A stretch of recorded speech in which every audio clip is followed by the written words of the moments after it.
नमस्कार, मी सुवर्णा. बुलेटिनमध्ये आपल्या सगळ्यांचं स्वागत. सविस्तर बातम्या या बुलेटिनमध्ये आपण बघणार आहोत. संतोष देशमुख यांचे बंधू धनंजय देशमुख यांनी भगवानगडावर जाऊन महंत नामदेव शास्त्री महाराज यांची भेट घेतलेली आहे. यावेळी धनंजय देशमुखांनी संतोष देशमुखांच्या आरोपांबाबत महंत शास्त्रींना पुरावे दिले. सगळे पुरावे सादर करत धनंजय देशमुखांनी नामदेव शास्त्रींकडे न्यायाची मागणी केलेली आहे. तर देशमुख कुटुंबियांनी कधीच जातीयवाद निर्माण केला नाही. जेव्हा संतोष देशमुखांची हत्या झाली तेव्हा माझ्या भावाकडून दलित बांधवाला वाचवण्याचा प्रयत्न केला गेला, असंही धनंजय देशमुखांनी नामदेव शास्त्रींना सांगितलं. भगवानगड नेहमी देशमुख कुटुंबियांच्या पाठीशी राहील, असं नामदेव शास्त्रींनी म्हटलंय. धनंजय देशमुखांसोबत संतोष देशमुखांची मुलगी वैभवी आणि मुलगा विराज देखील सोबत होते, उपस्थित होते. आमचे प्रतिनिधी सिद्धार्थ गोदाम यांच्याशी आपण बोलूया. सिद्धार्थ, या भेटी संदर्भात काय अधिक माहिती? धनंजय देशमुख कुटुंब महंत भगवान बाबा यांची सविस्तर भेट घेतली आणि जे काही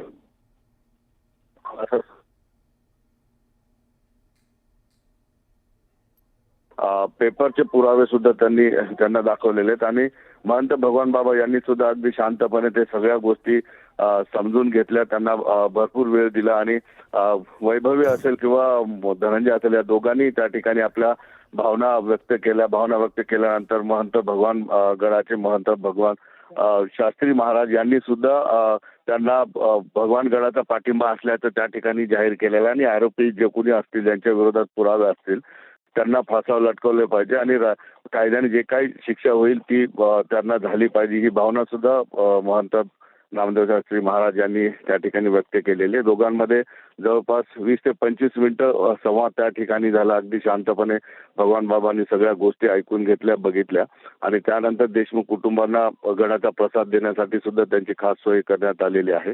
एकंदरीतच पोलिसांचा मोठा बंदोबस्त होता, तणाव होईल अशी भीती वाटत होती, मात्र अगदी शांतपणे सगळं या ठिकाणी सगळ्या भेटी झाल्या.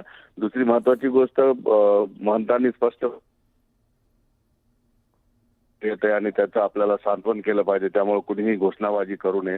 त्यामुळे गडावर गर्दी होती, गडावर गर्दी असते, भक्त नेहमी असतात, त्यामुळं शब्द मानून त्या ठिकाणी जमलेल्या गर्दीमध्ये घोषणा दिली नाही. शांतपणे सगळ्यांनी धनंजय देशमुख आणि वैभवी देशमुख यांची भावना ऐकून घेतलेली आणि त्यानंतर आपला पूर्णपणे पाठिंबा, गडाचा पाठिंबा कुटुंबियाशी पाठीशी दिला आणि भेट संपल्यानंतर सगळ्यांनी वरून त्या ठिकाणी सुद्धा दिलेले. एकंदरीतच शांततेत ही भेट झालेली आहे. पुरावे धनंजय देशमुख यांनी दिलेले, त्यावर बाबाजींनी सुद्धा आपली प्रतिक्रिया व्यक्त केलेली. नक्की सिद्धार्थ, धन्यवाद माहिती दिल्याबद्दल.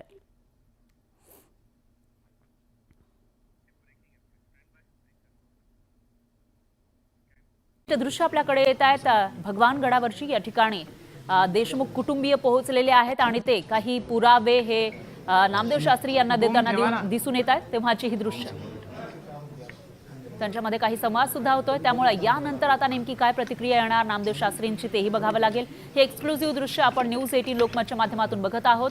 तर संतोष देशमुख यांची डिसेंबर महिन्यामध्ये निर्घृणपणे हत्या करण्यात आली होती आणि याच्यामध्ये मुख्य आरोपी मास्टर माइंड हा वाल्मिक कराड असल्याचा आरोप वारंवार कुटुंबियांकडून केला जातोय आणि त्याला तो शरण आलेला आहे. तो सध्या जेलमध्ये असला तरी देखील त्याला सगळं पाठबळ हे आतापर्यंत धनंजय मुंडे यांचंच मिळत राहिल्याचा आरोप वारंवार केला जातो. त्या पार्श्वभूमीवर काही दिवसांपूर्वी भगवानगडावर पोहोचलेले होते धनंजय मुंडे आणि त्या ठिकाणी त्यांनी आणि मग त्या भावनेनं तर दलित बांधवाला मारलं. दलित बांधवाची जर अट्रॉसिटी जर त्या दिवशी घेतली असती तर आज संतोषांना देशमुख ज्यांनी ती आता तुम्हाला फोटो दाखवले आपले इथलेच आहेत, तसे 24 वर्ष भावानी विठ्ठलाची वारी केली आतापर्यंत. तर तो भाऊ वाचला असता तर सगळ्या गोष्टी ही घटना घडल्यावर झाल्या आणि त्या सगळ्या आरोपीला PSI शिंदे साहेबांनी स्वतः फोन केला की साहेब आमचा तुमच्यावर विश्वास आहे. तिथली सगळी पोलीस यंत्रणा जी आहे त्यांना इकडचं मसाज वगैरे यातलं कोणाला काही काम नव्हतं. घरच्यासारखं आम्ही त्यांच्यासोबत राहत होतो, त्यांना सहकार्य करायचो. तर आम्ही अशा पद्धतीने गावात राहत असताना त्या दिवशी जर त्याची अट्रॉसिटीची केस घेतली असती तर आज आपला भाऊ जिवंत असतो. शिंदे साहेबाला बोलून ते जे आरोपी आहेत त्या हातेरे सगळे, त्या लोकांना व्यवस्थित आपण त्या गाडीत बसवलं, गावाला आपण अंगावर घेतलं, पण त्यांना काही होईल नाही, परत पाठवलं. त्यांनी त्या गोष्टीचा राग जर धरायचा असता तर आपल्याला जर म्हणले असते की तुम्ही माफी मागा, तुमचं चुकलं आहे, आपण ते देखील केलं असतं. तर यांची पार्श्वभूमी ही आहे, एवढे गुन्हे आहेत त्यांच्यावर, हे सुद्धा तुम्ही सगळे बघून हे. आणि एकीकडं आपण आहेत, त्याची पावती ही आहे. हीच नाही, अनेक असे आहेत. तुम्ही एकदा ग्रामपंचायतीला सुद्धा जर आले तर त्या ग्रामपंचायत इमारतीमध्ये कुठंही जागा नाही पुरस्काराचा तो फ्रेम लावायला. इतके चांगल्या पद्धतीनं आम्ही काम केलेलं आहे. आणि तुम्ही म्हटल्याप्रमाणे की म्हणजे एक थेंब जर रक्ताचा दिसला तर आपल्याला एवढा त्रास होतोय, तर ते फक्त मी लास्टला दाखवल, कारण का मी आत्तापर्यंत त्या दुःखात गेलो नाही. म्हणजे मी पूर्ण संपून जाईल. मी नाही, तुम्हाला जे आत्ता दाखवणार आहेत ना ते खूप भयानक आहे. म्हणजे मी ते म्हणजे तुम्हाला एक्सप्लेन पण करू शकत नाही आणि मी स्वतःला हे पण करू शकत नाही. खूप भयानक आहे. तर ह्या दोन गोष्टी आहेत, हे सगळे क्राईम मधले आहेत. हे आपल्या भावाची एक पावती आहे, एवढीच नाही तर तुम्ही सगळीकडे बघा. आणि हे दत्तादादा आत्ताचं जे 26 जानेवारीचं ध्वजारोहण आहे, आम्ही 15 वर्षात एकही ध्वजारोहण आपल्या हाताने केलं नाही, जरी लोकप्रतिनिधी असले तरी. आपण सामाजिक क्षेत्रातले विविध स्तरातले लोक त्यांना त्याचा ध्वजारोहणाचा मान देतात. हजमाजी सैनिकांना, पोलीस प्रशासनाला आपण मान देतो. तर हे त्याचंच एक आत्ताचं आहे 26 जानेवारीचं. दत्तादादांनी, ही आई आहे माझी, दत्तादादांना आत्ताचं ध्वजारोहण केलं तर मृत्यू झाल्यानंतर सांत्वन करायला आले होते हे दत्तादादा. आणि त्यापूर्वीही ते नेहमी यायचे. जसं की मी दाखवलं तुम्हाला, मी भगवानगडावर येत होतो, तसं हे दत्तादादा पहिलेच सगळ्या लोकांसोबत यायचे. ह्या झाल्या दोन बाजू. ह्या आम्हाला तुम्हाला एवढ्याच सांगायच्या होत्या.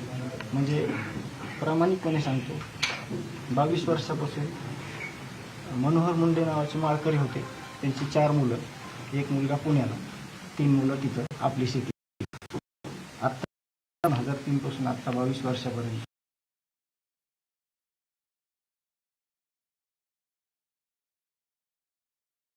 देशमुख कुटुंबीय जर जातीवाद करत असतं तर कमीत कमी ही घटना घडल्यावर तरी कुठंतरी दिसलं असतं की हे कोणीतरी त्यांनी जातीवाद केला किंवा आपण.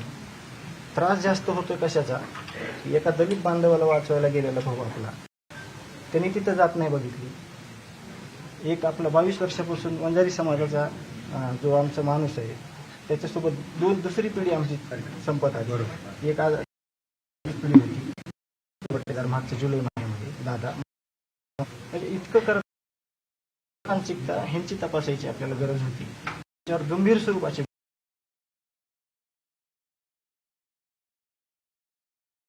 त्या लोकांनी ह्यांची मानसिकता जर तपासली असती महाराज तर समाजात गोष्टी घडल्या नसतील.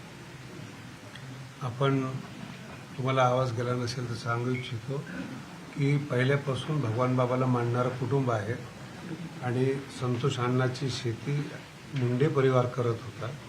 जातीय सलोखा पहिल्यापासून त्या गावामध्ये होता. ते आज हे सांगायला आलेले की आम्ही यापूर्वी भगवानगडाचेच आहे. भगवानगड त्यांच्या कायम पाठी आपल्याला, बाकी मग आम्ही बोलून घेतो. अजून एक बोलतो, हे जे गुन्हे 40-50 हे आरोपीवर सगळ्यात, ह्याच्या अपोजला हे साहेब तुम्ही बघायचं, हे तुमच्या पोलीस प्रशासनानं प्रभारी अधिकारी पोलीस स्टेशन केज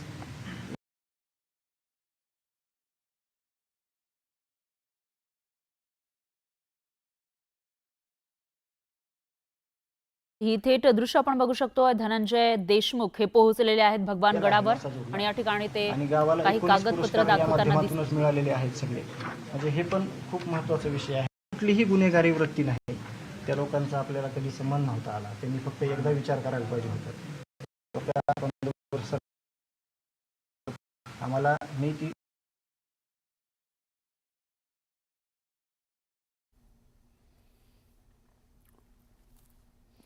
तर नामदेव शास्त्रींकडे त्यांनी कशा पद्धतीनं जातीय सलोखा आपल्या गावामध्ये होता ते दाखवलेलं आहे. जातीय कोणतंही याला कारण नाहीये असं सुद्धा या ठिकाणी सांगण्याचा प्रयत्न धनंजय देशमुख करताना दिसून येतात. त्यामुळे आता याच्यावर नेमकी काय प्रतिक्रिया येणार महंत नामदेव शास्त्रींची ते बघावं लागेल.